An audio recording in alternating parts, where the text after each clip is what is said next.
Hello friends, केम छो बधा मजामां? आनी पहेलाना प्रीवियस लेक्चरमां आपणे बीजा चेप्टर सुधी जोयुं हतुं, बराबर। ईटीसी આપણો ઇલેક્ટ્રિકલ ટ્રેક્શન એન્ડ કંટ્રોલ સબ્જેક્ટમાં. હવે આપણે આજે ત્રીજું ચેપ્ટર ચાલુ કરશું. ત્રીજા ચેપ્ટરનું નામ છે traction motor and there control. એટલે શું કે પહેલાં ચેપ્ટરમાં આપણે બધું ટ્રેનનું ઇન્ટ્રોડક્શન જોયું કે ઇન્ડિયાની અંદર પછી આઉટ કન્ટ્રીમાં બધે અત્યારે કઈ કઈ જાતની ટેકનોલોજી ચાલે છે, ટ્રેનના નામ શું છે, પહેલાં ભૂતકાળમાં કેવી આવતી હતી. પછી બીજું ચેપ્ટર શેના વિશે હતું તો કે ટ્રેનમાં જે બધી અમુક જે ડેફિનેશન આપણે જોઈ હતી, એવરેજ સ્પીડ છે, બરાબર, મેક્સિમમ સ્પીડ, ત્રણેય આપણે સ્પીડ ટાઈમ કહું, ત્રણેય જાતની સર્વિસ જોઈ, main line service, suburban, urban, બરાબર છે એ બધું. પછી factor affecting specific energy consumption, એ બધું આપણે બીજા ચેપ્ટરમાં જોયું. હવે ત્રીજા ચેપ્ટરમાં ટૂંકમાં મોટર વિશે છે. ટ્રેનમાં જે મોટર હોય, સિરીઝ મોટર, બરાબર, પેરેલલ મોટર, ટ્રેનના વ્હીલ પાસે જે મોટર હોય, એન્જિનમાં જે મોટર વપરાય, બધી એના વિશે આપણે ડિસ્કશન આ ચેપ્ટરમાં કરવાનું છે. એટલે traction motor and there control, તેનો કંટ્રોલ કઈ રીતના કરી શકાય. ઓકે, જોઈએ એમાં ટોપિક વાંચતા જાજો બધા.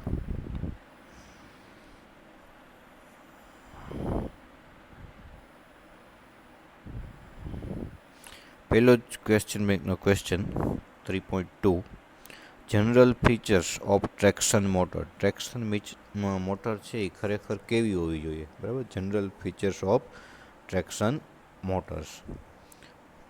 તો આઈડિયલ એટલે કે એમાં કયા કયા ગુણધર્મો એના હોવા જોઈએ.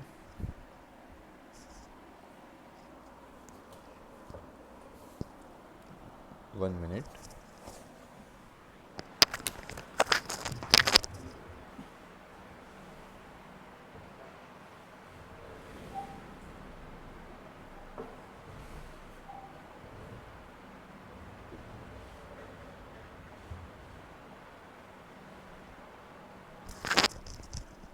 Okay, general features of traction motor. તો ટ્રેક્શન માટે પસંદગી પામવા માટે મોટરના સામાન્ય ગુણધર્મો હોવા જોઈએ બે.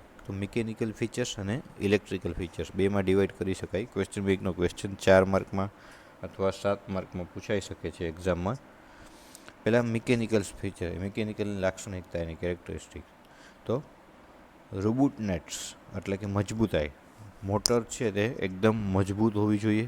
એટલે કે ટ્રેન માટે વપરાતી મોટરની મજબૂતાઈ યોગ્ય માત્રામાં હોવી જરૂરી છે, કારણ કે આ મોટરને ટ્રેનની સામગ્રી રસ્તા દરમિયાન મોટરને સતત ધ્રુજારી, વાતાવરણની વિવિધ અસરો તેમજ અન્ય બળોનો સામનો કરવો. એટલે શું કહેવા માગે છે કે ટ્રેનની મોટર જે છે એ ક્યાં હશે તો કે વ્હીલ પાસે હશે, તો સતત તે ધ્રુજતી હશે, બરાબર, કારણ કે ટ્રેન ચાલે એટલે. તો ધ્રુજારી, એન્વાયરમેન્ટની, ચોમાસું, શિયાળો, ઉનાળા, બધામાં ગરમી ઠંડીની અસર તેની ઉપર પાણીની અસર ન થતી હોવી જોઈએ. તેટલી ટૂંકમાં એની રચના છે એ એકદમ મજબૂત ગુણધર્મોવાળી એની રચના હોવી જોઈએ. અને બને તો કાસ્ટ સ્ટીલમાંથી બનાવેલી હોવી જોઈએ, બરાબર, કે જેથી કરીને તે એકદમ મજબૂત રહે, બરાબર. મજબૂતાઈ પહેલો મુદ્દો. બીજો મુદ્દો લાઇટ ઇન વેઇટ, વજનમાં કેવું હોવું જોઈએ, હલકી હોવી જોઈએ. કારણ કે જો મોટરનું જ વજન બહુ વધારે હશે તો ટ્રેનનું વજન શું થશે, વધશે. એટલે કે ડેડ વજન. ડેડ વજન એટલે ટ્રેનમાં કાંઈ વસ્તુ હજી માલ સામાન ભર્યો નથી અથવા પેસેન્જર બેઠા નથી, છતાંય ટ્રેનનો વજન કેવો થાય, વધી જાય. એટલે બને એટલી વજનમાં હલકી હોવી જોઈએ.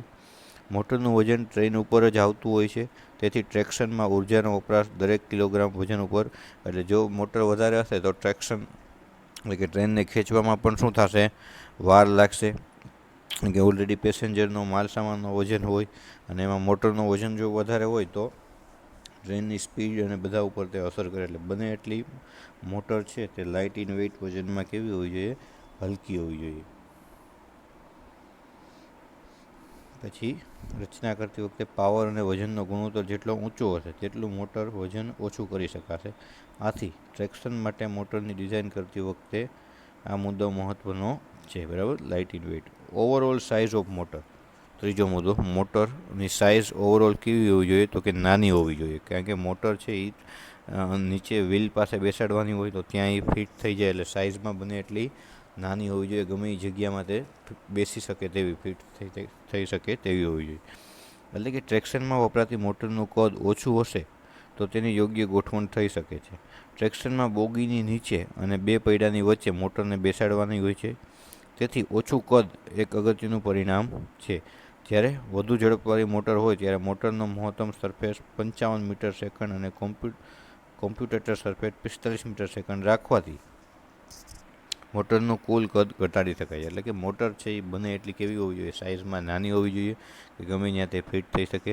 અને જનરલી છે બરાબર, તે ટાયરની પાસે મોટર ફિટ કરવાની હોય છે વ્હીલમાં, ટ્રેનમાં, એટલે તે સાઇઝમાં ફિટ થઈ જાય તેવી સાઇઝની હોવી જોઈએ. એના પછીનો મુદ્દો, totally enclose traction motor. Totally enclose એટલે મોટર છે એ ટોટલી પેક હોવી જોઈએ બહારની સાઈડથી. કારણ કે શું કામ, હમણાં જ આપણે વાત કરી તેના ઉપર ગરમી, ઠંડી, પાણી, શિયાળો, ઉનાળો, ચોમાસામાં અસર થતી જ હોય છે. એટલે જો તે પેક પ્રોપર નહીં હોય તો શું થાય, એને લોંગ ટાઈમમાં કાટ લાગવાનું શરૂઆત થાય, આવી બધી વસ્તુ થાય. એટલે મોટરનો પછી ટૂંકમાં એની કેરેક્ટરિસ્ટિક શું થાય, ઘટતી જાય. એટલે બને એટલી પેક, ટોટલી એન્ક્લોઝ એટલે ટોટલી પેક મોટર હોવી જોઈએ.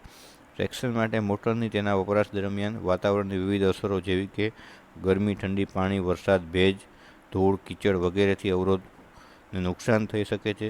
જો મોટરનું આવરણ સંપૂર્ણ બંધ હોય તો મોટર ઉપરના પરિબળોથી રક્ષણ થઈ તેને વપરાશમાં વધારી શકાય છે.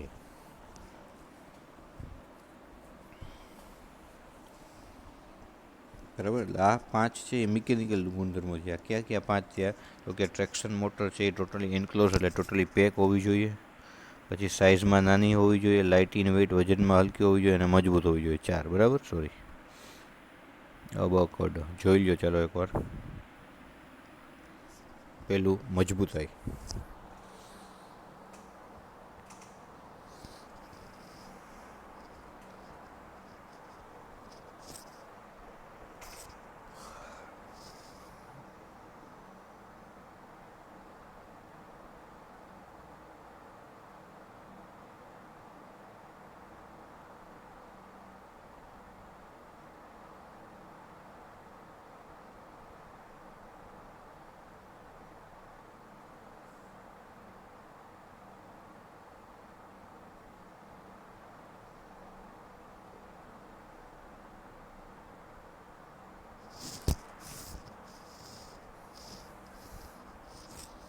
બરાબર છે. પછી સેકન્ડ છે લાઇટ ઇન વેઇટ.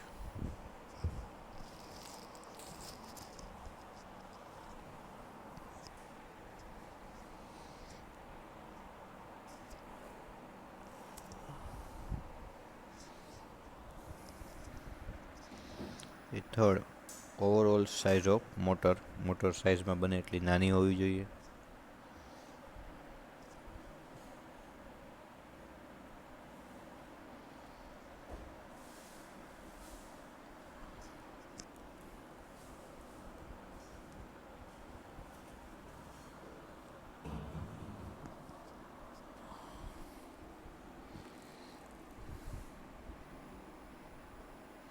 પછી મોટર ટોટલી પેક હોવી જોઈએ, એન્ક્લોઝ.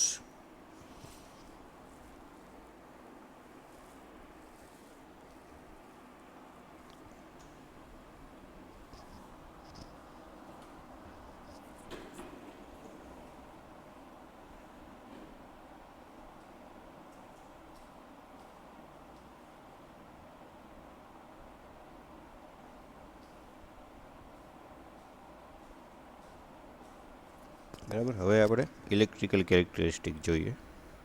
જે મિકેનિકલ અને ઇલેક્ટ્રિકલ બે હારે પણ પૂછાઈ શકે, અથવા તો ખાલી mechanical characteristic of traction motor or electrical characteristic of traction motor 3 માર્કમાં ઇન્ડિવિજ્યુઅલ પણ પૂછાઈ શકે. જો ખાલી એવું લખ્યું હોય કે એક્સપ્લેન ટ્રેક્શન મોટર કેરેક્ટરિસ્ટિક, બરાબર, મિકેનિકલ કે ઇલેક્ટ્રિકલ સ્પેસિફાઈ કર્યું હોય તો એ જ લખવાની, પણ general features of traction motor કીધું હોય તો તમે બે લખવી પડે. 4 માર્ક હોય તો બે થોડી બબે બધા વિશે લખવાની, પણ પોઈન્ટ 4 લખી નાખવાનું. ક્લિયર? હવે ઇલેક્ટ્રિકલ કેરેક્ટરિસ્ટિક, મિકેનિકલમાં 4 પોઈન્ટ હતા. આમાં તો કે ઇલેક્ટ્રિકલી મોટર કઈ રીતના હોવી જોઈએ, તો કે એનો સ્ટાર્ટિંગ ટોર્ક કેવો હોવો જોઈએ, હાઈ સ્ટાર્ટિંગ ટોર્ક હોવો જોઈએ. બરાબર, એટલે કે મોટરને ટ્રેન જ્યારે શરૂઆત કરશે ચાલવાની ત્યારે જ મોટરને સૌથી વધારે બળ પડશે.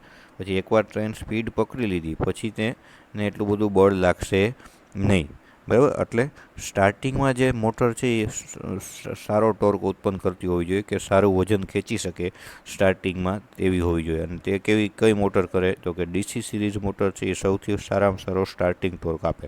એટલે ટ્રેનમાં બધે જનરલી ડીસી સિરીઝ મોટર વપરાય છે મિત્રો, યાદ રાખજો, બરાબર. ટ્રેક્શન માટેની મોટરને ટ્રેનના કુલ વજન સાથે ચાલુ થઈને મહત્તમ ગતિએ પહોંચવાનું હોય છે. એટલે ટ્રેક્શનની જે મોટર હશે તેમાં જે ટ્રેનમાં, બરાબર, તો તેને કાર્ય મેઇન શું હશે તો કે ટ્રેનનો કુલ વજન, એમાં જે પેસેન્જરો બેઠેલા છે બધાનું વજન લઈ અને સ્પીડમાં પહોંચવાનું છે. અને ઓછા ટાઈમમાં તે મેક્સિમમ સ્પીડમાં પહોંચી જવી જોઈએ.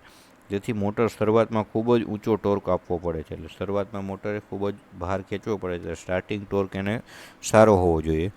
શરૂઆતના વધુ ટોર્કને પ્રદાન કરી શકે તેવી મોટર માટે વધુ યોગ્ય છે. એટલે કે ડીસી સિરીઝ મોટર આ જરૂરિયાતને પૂરી કરે છે. એટલે high starting torque DC series મોટરમાં આવે છે. એટલે ટ્રેનની અંદર જનરલી બધે ડીસી સિરીઝ મોટર વપરાય છે. બીજો મુદ્દો, પેરેલલ રનિંગ. એટલે પેરેલલ રનિંગ એટલે એક હારે 2, 4, 6 મોટર પણ તમે પેરેલલ એક હારે રનિંગ કરાવી શકો. ક્યારેક એવું હોય કે એક વજન બહુ વધી જાય છે ટ્રેનમાં, એક મોટરથી પોસિબલ નથી થતું, તો ત્યાં તમે 2, 4 કે 6, બરાબર, બેકી સંખ્યામાં તમે ત્યાં મોટર રાખી શકો છો. સામાન્ય રીતે ટ્રેનમાં એક કરતાં વધારે મોટરની જરૂરી બળ પેદા કરવા જરૂર પડે છે. ટ્રેનના ભારની જરૂરિયાત મુજબ, બરાબર, એટલે કેટલો વજન ટ્રેન ખેંચે છે, કેટલા પેસેન્જર છે રોજના એમાં બેસે છે, એ બધું નક્કી કરી અને તમે મોટર ત્યાં વધારી શકો છો. 2, 4 અથવા 6 મોટર વપરાય છે.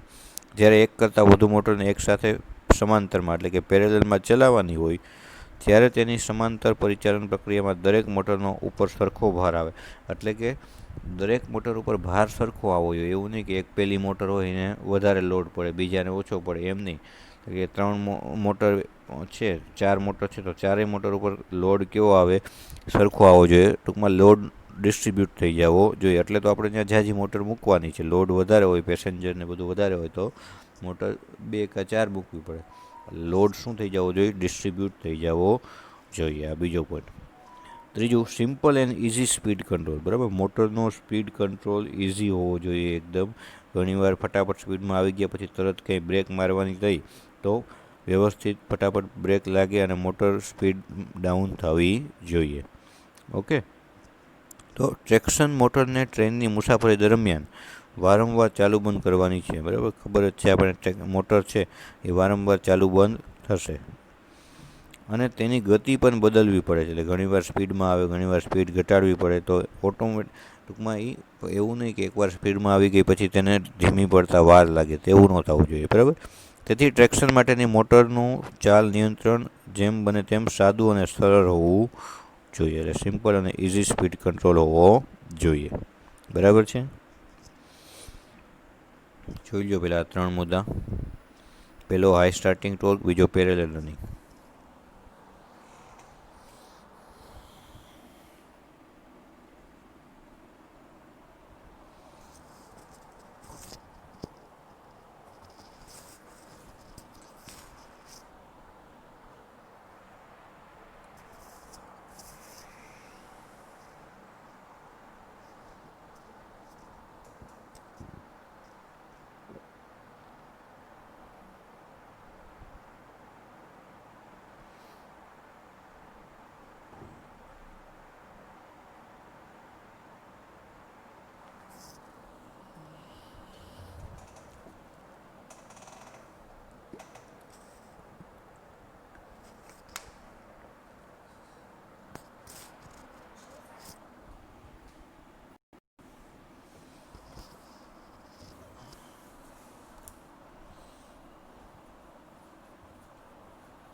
બરાબર. એટલે ત્રીજો પોઈન્ટ હતો simple and easy speed control. એના પછી ઓવરલોડ કેપેસિટી, બરાબર. એટલે કે ઘણીવાર એવું થાય કે ભાઈ એમાં જે આપણે ગુડ્સ ટ્રેન હોય, માલગાડી, તેમાં આપણને ખબર હોય કે ભાઈ આટલા છે કે આટલું જ આનો ક્ષમતા છે તો આટલો માલ આમાં ભરાશે, એનાથી વધારે તે લોડ લઈ શકશે નહીં. પણ પેસેન્જર ટ્રેનમાં કેવું થાય તો કે કાંઈ નક્કી ન હોય, ક્યારેક પેસેન્જર વધી જાય, ક્યારેક ઓછા હોય, તો ક્યારેક જે મોટરની કેપેસિટી હોય તેના કરતાં પણ વધારે પેસેન્જર આવી જાય. તો એ ક્ષમતા એનામાં હોવી જોઈએ ઓવરલોડ કેપેસિટી, એટલે કે એવી મોટરની ક્ષમતા હોવી જોઈએ કે ક્યારેક ઓવરલોડ થઈ જાય તો પણ તે ચાલી શકવી હોવી જોઈએ. એટલે કે ટ્રેનમાં ભાર નિયંત્રણ મુશ્કેલ હોય છે. સામાન્ય રીતે પેસેન્જર ટ્રેનમાં ટ્રાફિકની ગણતરી મુશ્કેલ બને, એટલે પેસેન્જર ટ્રેનમાં કાંઈ નક્કી રહેતું નથી, ક્યારે ટ્રાફિક વધે ક્યારે ઓછો હોય. તેથી ટ્રેક્શન મોટરને ગમે તે સમયે વધુ ભાર ક્ષમતાની કાર્ય કરવાની જરૂરિયાત ઊભી થાય છે. તેથી ટ્રેક્શન માટેની મોટર તેના કોમ્પ્યુટેટરને નુકસાન કર્યા વિના વધુ ભાર ક્ષમતા ટૂંકમાં વધુ ભાર સહન કરી શકતી હોવી જોઈએ, તેવી હોવી જોઈએ. ઓકે, ફ્લક્ચ્યુએશન ઓફ વોલ્ટેજ, વીજ દબાણની વધઘટ. એટલે ઘણીવાર આપણે કેમ ઘરે સ્ટેબિલાઇઝર રાખીએ છીએ, ટીવીમાં, ફ્રીજમાં, કે વોલ્ટેજ વધઘટ થાય તો ટૂંકમાં ઇન્સ્ટ્રુમેન્ટને નુકસાન, ફ્રીજ, ટીવીને નુકસાન થાય નહીં. તો તેવી રીતના મોટરમાં પણ એને વોલ્ટેજ આવતો હોય તો ઘણીવાર વોલ્ટેજ વધઘટ થાય તો મોટર એવી હોવી જોઈએ કે વોલ્ટેજ વધઘટ થવાને કારણે મોટરને કાંઈ નુકસાન થવું જોઈએ નહીં. ટ્રેક્શન મોટર તેની કાર્યક્ષમતાને અસર કર્યા વિના વીજ સપ્લાયમાં આવતી દબાણની વધઘટ સહન કરી શકે તેવી હોવી જોઈએ. એટલે કે વોલ્ટેજમાં વધઘટ થાય તો તેમાં કાંઈ પ્રોબ્લેમ થવો જોઈએ નહીં. વોલ્ટેજ ફેરફારના બનાવો વારંવાર ઊભા થતા હોવાથી મોટર તેને માટે પૂરી ક્ષમતા ધરાવતી હોવી જોઈએ. આ વોલ્ટેજ ફેરફાર શરૂઆતમાં વધુ પ્રવાહની માંગ તથા થોડા સમય માટે લાઇન પર આવતા ભારને લીધે થાય છે, જે બહુ થોડી સેકન્ડ માટે. એટલે ઘણીવાર વોલ્ટેજ વધઘટ થતો હોય છે તો તે વોલ્ટેજમાં જે ફ્લક્ચ્યુએશન આવે એટલે કે વધઘટ થાય તેને લીધે મોટરને કાંઈ નુકસાન થવું જોઈએ નહીં. બરાબર, જોઈ લો આ બંને મુદ્દા: simple and easy speed control, overload capacity અને ફ્લક્ચ્યુએશન ઓફ વોલ્ટેજ.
ઓકે, બરાબર. ફ્લક્ચ્યુએશન અને વોલ્ટેજમાં આવે તો મોટરમાં કાંઈ ચેન્જ થવો જોઈએ, ટૂંકમાં ખરાબ થવી જોઈએ નહીં. ટેમ્પરરી ઇન્ટરપ્શન ઓફ સપ્લાય, એટલે ઘણીવાર એવું થાય કે સપ્લાય ખોરવાઈ જાય, એટલે કે મોટરને સપ્લાય મળતી બંધ થઈ જાય. એટલે એ 5-10 મિનિટ માટે થતું હોય એવું ન હોય, અમુક સેકન્ડ માટે, માઇક્રો સેકન્ડ માટે કે એવું ઘણીવાર થયું, બરાબર, કંઈ ઓચિંતાની કંઈ ખામી સર્જાણી તો સપ્લાય બંધ થઈ જાય તો થોડાક ટાઈમ માટે મોટરને બીજા ક્યાંયથી સપ્લાય મળે તેવી વ્યવસ્થા હોવી જોઈએ, બરાબર. એટલે મોટર સેજ વાર માટે પણ સપ્લાય બંધ થાય તો તરત સ્પીડમાંથી ઘટે તેવી હોવી જોઈએ નહીં, તરત સ્પીડ ડાઉન થઈ જાય એવી ન હોવી જોઈએ. એટલે કે ટ્રેન રનવે ઉપર પસાર થતાં કામચલાઉ સપ્લાયમાં ભંગાણ આવતું હોય છે. દાખલા તરીકે ક્રોસિંગ સેક્શન બદલતા હોય ત્યારે, ક્રોસિંગ હોય, સેક્શન હોય, બદલતા હોય ત્યારે મોટરને મળતી સપ્લાય થોડી વાર માટે બંધ થઈ જતી હોય છે. ત્યારે મહદઅંશે પેન્ટોગ્રાફ, એટલે કે પેન્ટોગ્રાફ એટલે ઇલેક્ટ્રિકથી જે ચાલે, ટ્રેનના એન્જિનની ઉપર એક ઓલું સળિયા જેવું હોય, તમને ખબર હોય તો, અને તે ઉપર જે ઇલેક્ટ્રિકલનો વાયર જતો હોય તેને ટચ થતું હોય, અને જેથી એમાંથી સપ્લાય ટ્રેનના એન્જિનમાં આવતી હોય, એને પેન્ટોગ્રાફ કહેવાય. ત્યારે મહદઅંશે પેન્ટોગ્રાફ નીચે કરવાની જરૂર પડે છે. આ દરમિયાન એટલે કે સપ્લાય કાપી લેવાની જરૂર પડે, પેન્ટોગ્રાફ નીચે કરી દેવો પડે, એટલે કે જે ટચ થતો હોય વાયરને એ ટચ થાય નહીં, નીચો કરી નાખવાનો. આ દરમિયાન જ્યારે ક્રોસિંગ ને એવું હોય ત્યારે આ દરમિયાન મોટરને મળતો સપ્લાય બંધ થાય છે, એટલે મોટર એન્જિનને સપ્લાય મળતી બંધ થાય એટલે મોટરને સપ્લાય મળતો શું થાય? બંધ થાય. આવા ક્ષણિક ભંગાણની અસર તેના સામાન્ય કાર્યમાં નડતરૂપ થવી જોઈએ, એટલે મોટરને એટલી બધી સ્પીડ એમાં ઘટવી જોઈએ નહીં અમુક સેકન્ડ માટે જો બંધ થાય તો, બરાબર છે. એટલે ટેમ્પરરી ઇન્ટરપ્શન ઓફ સપ્લાય. એના પછી ઇઝી ઇલેક્ટ્રિક બ્રેકિંગ સિસ્ટમ છે ઇઝી હોવી જોઈએ. ટ્રેક્શન માટેની મોટરમાં સરળતાથી બ્રેકિંગ થઈ શકતું હોવું જોઈએ. ખાસ કરીને રિજનરેટિવ બ્રેકિંગ માટે અનુકૂળતા હોવી જોઈએ. ઢોળાવમાં નીચે તરફ સરકતી ટ્રેન માટે પુનઃજનીય બ્રેકિંગનો લાભ લઈ શકાય છે. એટલે કે ઇલેક્ટ્રિકલ બ્રેકિંગ છે રિજનરેટિવ, એટલે બ્રેક મારો ત્યારે એમાંથી પાછી એનર્જી જનરેટ થતી હોવી જોઈએ. ટ્રેન એકદમ સ્પીડમાં જતી હોય ને અચાનક બ્રેક મારવી પડે, બરાબર, તો બ્રેકમાંથી ટૂંકમાં એનર્જી પાછી જનરેટ થતી હોવી જોઈએ. અને પુનઃજનીય બ્રેકિંગ એટલે જ્યારે ટ્રેન ઢોળાવમાંથી ઉતરતી હોય ત્યારે પણ બ્રેક વારંવાર મારવી પડતી હોય છે, બ્રેક રાખવી પડતી હોય, એમાંથી પણ એનર્જી જનરેટ કરી શકાતી હોવી જોઈએ, તેવી હોવી જોઈએ, બરાબર છે. અને સેલ્ફ રિલીવિંગ પ્રોપર્ટી એટલે કે ટ્રેક્શન માટેની મોટરમાં ભાર વધવાની સાથે ગતિમાં ઘટાડો થવાની યોગ્યતા હોય તો મોટર ઉચ્ચ ભારની સ્થિતિમાં સ્વરાહત મેળવી શકે છે. મોટરનો પાવર આઉટપુટ ટોર્ક અને સ્પીડના ગુણોત્તરના પ્રમાણમાં હોય છે. એટલે મોટર સેલ્ફ રિલીવિંગ, એને ટૂંકમાં જ્યારે એને જરૂર પડે ત્યારે તે એનર્જી તે રિલીવ કરી શકતી હોવી જોઈએ, બરાબર છે. એફિશિયન્સી એકદમ હાઈ હોવી જોઈએ, બરાબર. મોટરની એફિશિયન્સી, ટ્રેક્શન મોટરની યાંત્રિક અને વિદ્યુત કાર્યક્ષમતા વધુ હોય છે તો ગુણવત્તા સુધરે છે અને તેનો પરિચાલનનો ખર્ચ ઘટે છે. એફિશિયન્સી સારી હોય તો તેને મોટરને ચલાવવાનો નિભાવ ખર્ચ તેનો કેવો આવે છે, ઓછો આવે છે. સામાન્ય ઉપરની બધી ગુણવત્તા સમય સભર મોટર મેળવી મુશ્કેલ છે. એટલે આવી જ બધી આજે બધા પોઈન્ટ જોયા, એક જ મોટરમાં આવા બધા પોઈન્ટ હોય તે પોસિબલ નથી, પણ આમાંથી મોસ્ટ ઓફલી પોઈન્ટ ડીસી સિરીઝ મોટરમાં કવર થાય છે. એટલે ટ્રેક્શન માટે ડીસી સિરીઝ મોટર ઉપયોગમાં આવે છે, બરાબર છે. જોઈ લઈએ પાછા સેલ્ફ રિલીવિંગ, હાઈ એફિશિયન્સી અને ઇઝી ઇલેક્ટ્રિક બ્રેકિંગ.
બરાબર.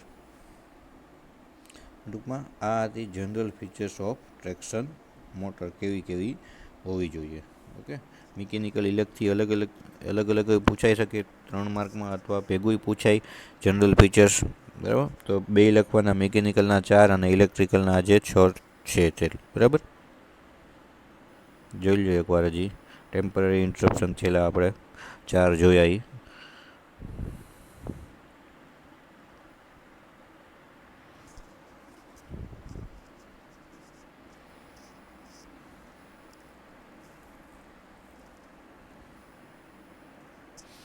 એના પછીનો ક્વેશ્ચન છે desirable features of traction motor, બરાબર. એટલે આના જેવો જ છે, જનરલ ફીચર્સ છે આપણે જોયા એના જ મુદ્દા છે, આમાં પણ ટૂંકમાં શોર્ટમાં લખ્યા છે, બરાબર. એટલે તમે ડાયરેક્ટ આ ડિઝાયરેબલ ફીચર્સ પૂછાનું હોય એમાં પણ તમે જનરલ ફીચર્સવાળો જ લખો તો પણ ચાલે, અથવા ડિઝાયરેબલમાંથી વાંચવું હોય તોય ચાલશે. સમજાણું? ડિઝાયરેબલ ફીચર્સ પૂછાય કે જનરલ ફીચર્સ પૂછાય તો જનરલ ફીચર્સનો આન્સર લખો તો પણ ચાલશે, અથવા તો આમાંથી લખશો, બરાબર. ડિઝાયરેબલ ફીચર્સમાં 2 યાંત્રિક લક્ષણો અને વિદ્યુત લક્ષણો, મિકેનિકલી અને ઇલેક્ટ્રિકલી, બરાબર છે.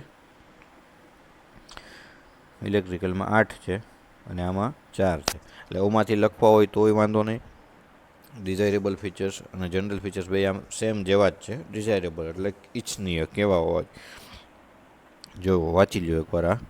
ડિઝાયરેબલમાં યાંત્રિક એટલે મિકેનિકલ લક્ષણો.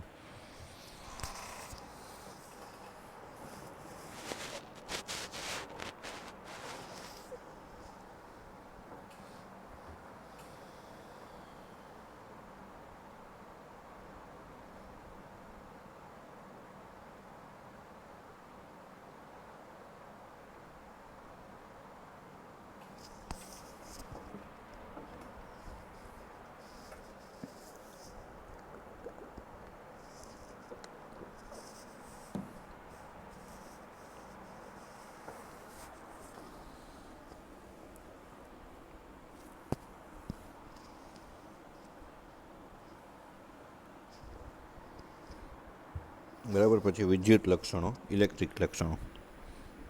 પહેલાં વાંચી લ્યો. હજી કહું છું, ડિઝાયરેબલ એટલે ઇલેક્ટ્રિક, જે આપણે ઉપર જોયા જનરલ એના જેવા જ છે. બરાબર, એમાંથી લખશો તોય ચાલશે, બાકી આમાંથી લખો. આમાં ટૂંકમાં શોર્ટમાં છે, આમાં ડિટેલમાં એક એક્સપ્લેન કર્યા છે. આમાં એક પોઈન્ટ લખીને એના વિશે 2 લીટી એક્સપ્લેન હતી, આમાં થોડુંક ડિટેલમાં છે.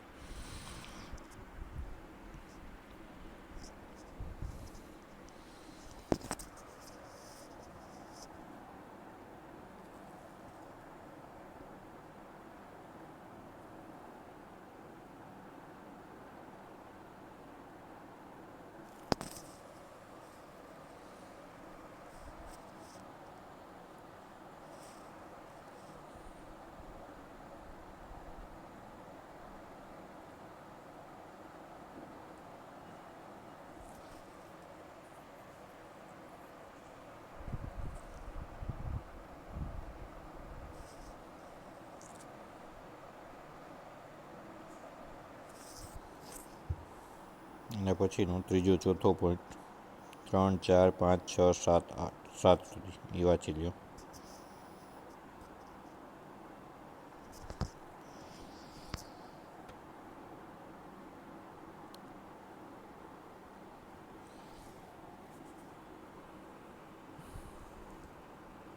ઓવરલોડનો સમયગાળો જેમ બને તેમ ઓછો હોવો જોઈએ, એટલે કે ઓવરલોડ થાય તો બહુ ઓછા ટાઈમ માટે ઓવરલોડ થવી જોઈએ. પછી ખબર પડે એટલે તરત એ લોડ ઘટાડી નાખવો જોઈએ. આગળ જે આપણે બધા જોયા એવું જ છે બધું.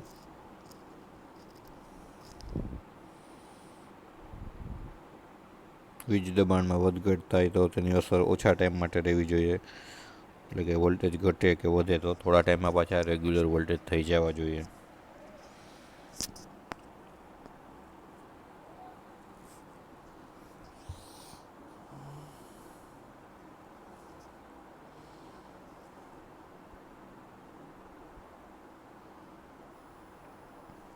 આઠમું લાસ્ટ મુદ્દો,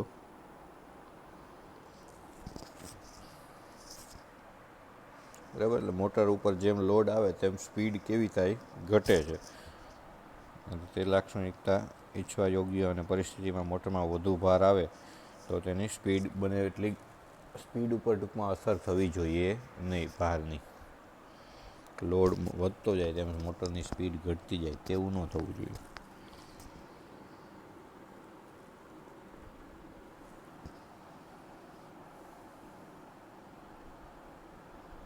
વગર એટલે ડિઝાયરેબલ પૂછાય કે જનરલ પૂછાય, તમે જનરલનો જે આન્સર છે એ જ તમે લખી શકો છો.